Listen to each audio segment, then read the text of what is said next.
بسم اللہ الرحمن الرحیم۔ میں ہوں محمد ضیاء الحق اور آپ دیکھ رہے ہیں F S media network. خبر شامل کرتے ہیں لندن سے۔ سابق چیئرمین پی وائی او برطانیہ اور صدر کشمیر افیئرز یورپ سید شہزاد حیدر کاظمی نے کہا ہے کہ کشمیر اور پاکستان لازم و ملزوم ہیں۔ بھارت نے گزشتہ کئی دہائیوں سے کشمیریوں کو ان کے عالمی سطح پر تسلیم شدہ پیدائشی حق خود ارادیت سے محض طاقت کے بلبوتے پر محروم کر رکھا ہے، لیکن کشمیری عوام بھارت کے کشمیر پر غصبانہ قبضے کی اس مذموم سازش کو کبھی کامیاب نہیں ہونے دیں گے۔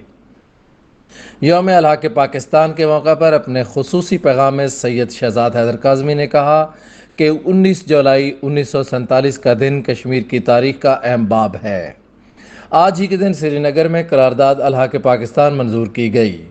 تقسیم ہند کے فارمولے کے تحت ریاستوں کا فیصلہ استصواب رائے کے ذریعے ہونا تھا۔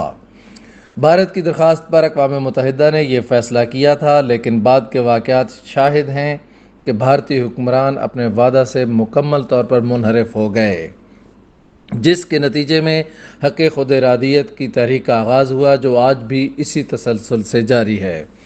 19 جولائی 1947 کو کشمیریوں کی اعلیٰ قیادت کے تاریخ ساز فیصلے نے جدوجہد آزادی کا رخ جس منزل کی طرف موڑا تھا، اسی عظیم مقصد کے حصول کے لیے آج مقبوضہ کشمیر میں نہتے کشمیری بھارت کی 8 لاکھ سے زائد فوج کے آگے سینہ سپر ہیں اور اقوام متحدہ میں ایک نئی تاریخ رقم کر رہے ہیں۔ انہوں نے کہا کہ میں اس موقع پر پاکستان کے عوام سے اپیل کرتا ہوں کہ وہ پاکستان کے خلاف ہونے والی سازشوں کو ناکام بنانے کے لیے اتحاد و اتفاق پیدا کریں۔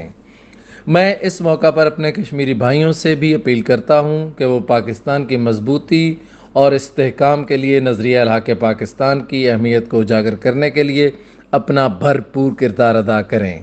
سبسکرائب کیجئے F S media network, سنتے رہیے، دیکھتے رہیے تازہ ترین تبصرے اور خبریں۔